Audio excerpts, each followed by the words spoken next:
In this how-to video, we're going to talk about the snatch grip deadlift. This is essentially the same as a conventional deadlift with maybe a slightly wider foot stance and a wider grip on the bar.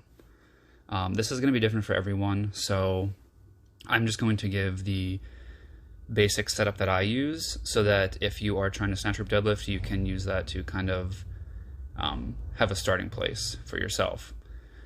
So here's some old recordings. We're going to get into the newer ones here. Now, as you see, I step up to the bar. I cut my feet in half with the bar as I look down, make sure my feet are planted very well. I flex the hips and knees and ankles until I reach down to the bar and the bar touches my shins. Now, when I'm standing straight up in front of the bar, it's about 2 or 3 inches away. And that, for me, is enough space to reach down and grab the bar and keep my hips low enough. And as you can see here, my back is neutral, my arms are completely straight, I keep my chest up. These are all standard for conventional deadlift as well.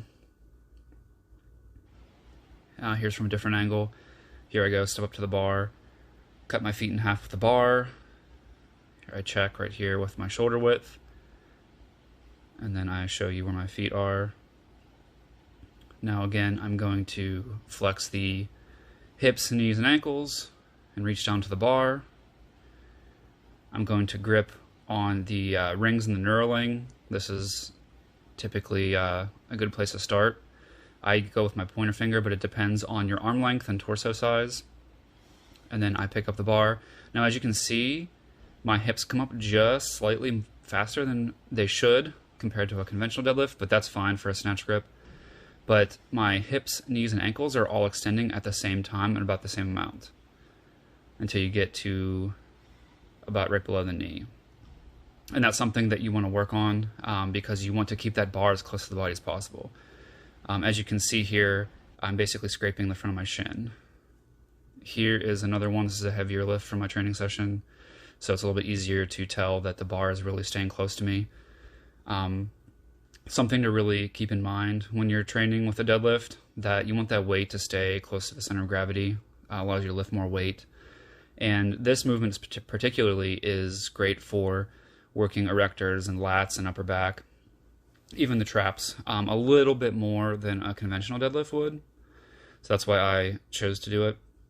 Here's a side view, step up to the bar, cut my feet in half, make sure I'm about shoulder width. I'm going to flex the hips, knees, and ankles to bring myself down to the bar. Make sure you pull the slack out of the bar. Before you pull it, do not jerk the bar off the floor. Watch my back, how it's neutral the entire time. Hips lower, hips come up.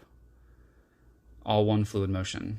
Also, from this angle, you can really see that I'm keeping my shoulders back and my chest up. That's another thing to really keep in mind when you're deadlifting. You don't want to let your shoulders fall forward because then your back will start to round, no matter how hard you try to keep it neutral. If you find that happening to you, a good thing to do is just decrease weight and work on your form until you are able to lift that weight properly with your shoulders back and your chest up. And that was a quick tutorial on the snatch grip deadlift. I hope this helped. Let me know if you have any comments, questions, or concerns.